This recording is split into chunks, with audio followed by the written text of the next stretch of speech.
topic of epidemiology.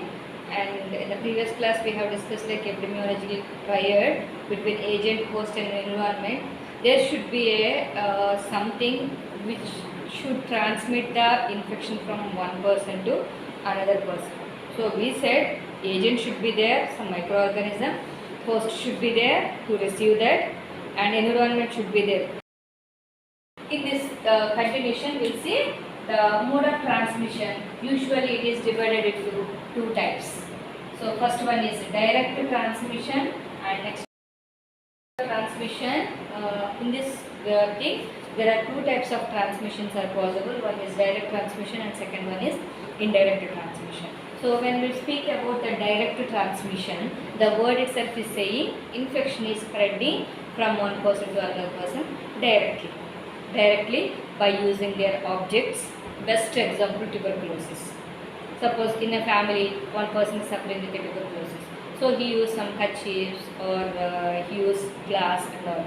So when we touch that thing, immediately the infection will be spreading from one person to another person, and during COVID that is a common example. Okay. So direct transmission, first one is through direct contact.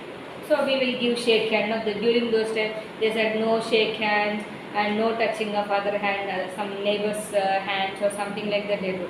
So by direct contact. The first cause for transmission of infection is direct contact, and second one is through contact with soil. So direct contact. So we can say touch, and next one is contact with soil. You know, so why children only will get a worms, why adults are not getting a worms means they will go and play in a mud. In the mud already tetanus spores or some spores of worms, spores, all the things are there. Children will play nicely and everything they will keep inside the mouth. So through the nails or contaminated hands directly, the protozoa or virus or whatever is there, it is easily spreading from soil to body. So that is soil. And the third one is through animal bites. Third one is through animal bites. Everybody knows. Direct one. And here no other sources are there. The rabies, best example. Plague, best example. Anthrax, best example. Cow is having anthrax disease. Person who is of cattle worker or something. So that person will get easily directly. In this no need somebody should come and carry and get it. So it will come directly. That is animal bites, best example rabies, because it is existing in the saliva. Soon after you are biting, if already the dog and already dog is suffering with rabies, it is easily come and directly transmit. And next fourth route is transplacental. The word itself is saying in this the connection between the mother and the baby when placenta is there. So if mother is having some infections, in this directly from mother to baby infection can come. Best examples HIV, then in a sexually transmitted disease, hepatitis B, this is all comes as a transplacental disease. That means directly it will come. In between nobody is using or nobody is there to carry the disease from one person to another person. So first one is through direct touch, best example tuberculosis, from the soil, tetanus is the best example, animal bite, so rabies is best example, and transplacental means HIV and hepatitis B. These four are called as a direct routes, where infection is coming directly from other person to this person, direct way. Whereas indirect, the word itself is saying infection roaming here and there, and like college boys, we will give an example, no? College completed, they will go to restaurant, then they will go to some coffee shop, then they will go to some tea break, then they will come to home. The same way, in this, how many areas he has gone, from that he will catch one virus and bring it to home. So it is happening not directly. Somewhere he catch up the virus and he come to the home. Like that only the COVID also has spreaded in the COVID time. Okay, so indirect routes, how it is causing transmission. In the textbooks, they have not mentioned separately in some of the textbooks, but I am presenting a topic indirectly how the disease or illness or infection is spreading, which I learned 20 years back from our college faculty, they taught in such a way that they give some abbreviations so that it can be remembered lifelong, and now what I am teaching is from that place only.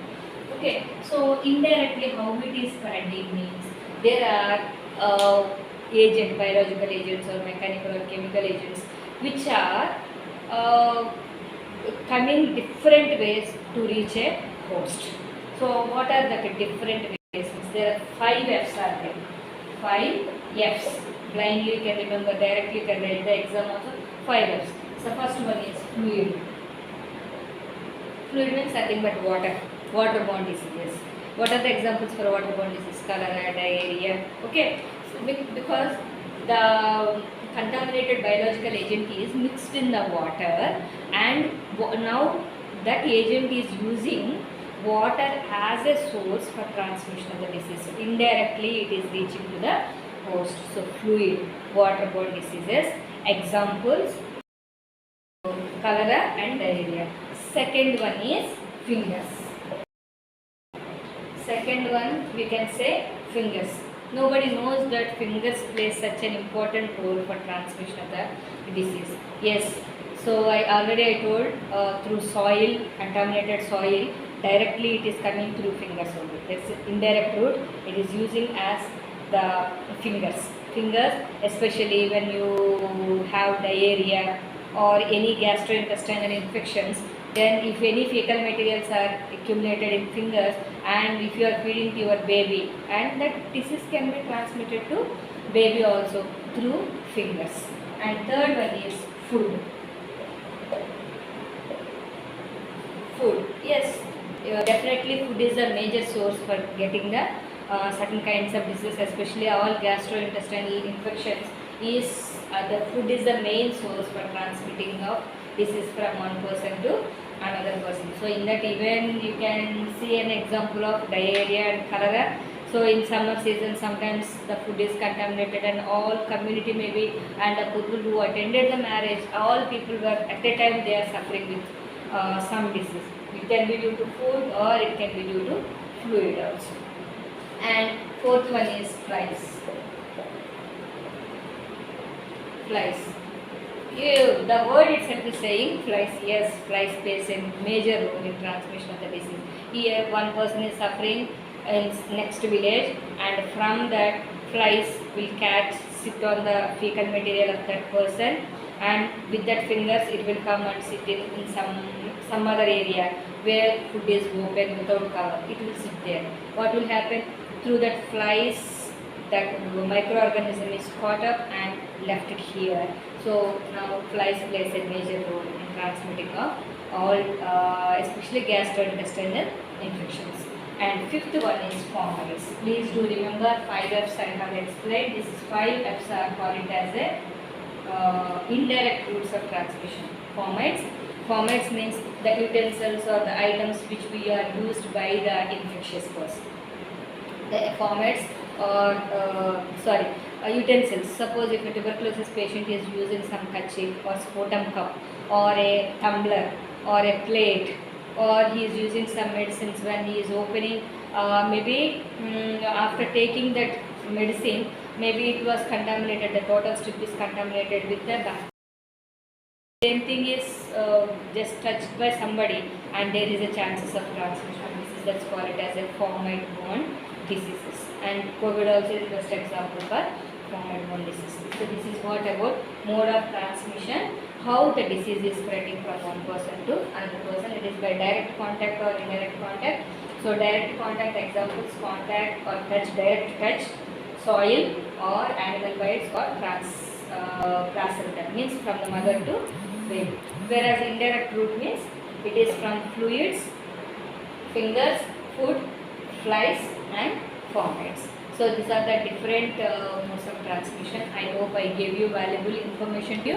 And if you really like my class, please do subscribe and share. And if somebody is getting benefit, please forward your classmates also, so that it is helpful for somebody. Thank you for watching. Have a nice day.